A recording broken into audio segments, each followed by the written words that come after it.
And so as a kid, I would see my dad, and on the back of it would be the rich list. And I was thinking, how incredible would it be if kids grew up with a service list? And how would that change motivation? Because I feel we repeat what we reward. And I feel like we've never really seen that case study yet up until maybe, your case study and the people that are following with the Giving Pledge. That service becomes a natural part of life at that scale. I think we see it in smaller communities. You see people with very little actually doing so much, but you don't necessarily see it at that level. And so I find that changing that drive and motivation early on, which it seems like your mother had for you, your impact of faith had in you, I think that could be huge. I don't know what you think about people seeing a service list instead of a rich list, or whatever the right word is. Sadly, the wealth metric is an easier one to compute than the impact you've had philanthropically.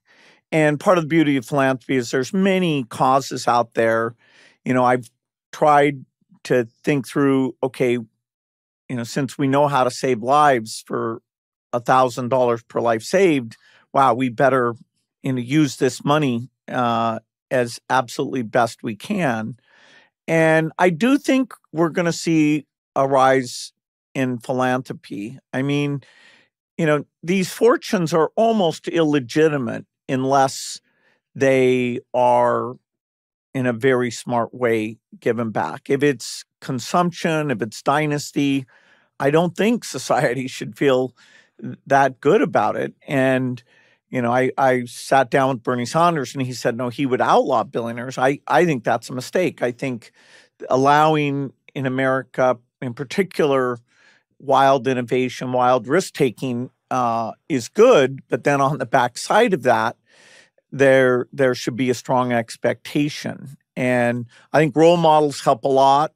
Warren Buffett, in very different industry, very different skill set.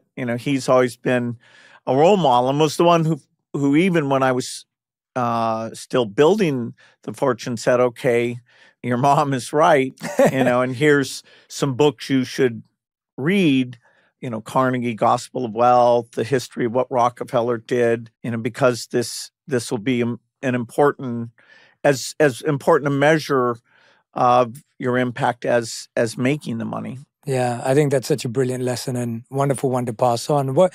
I think it was Trump who mentioned recently that you'd asked to see him to have a discussion.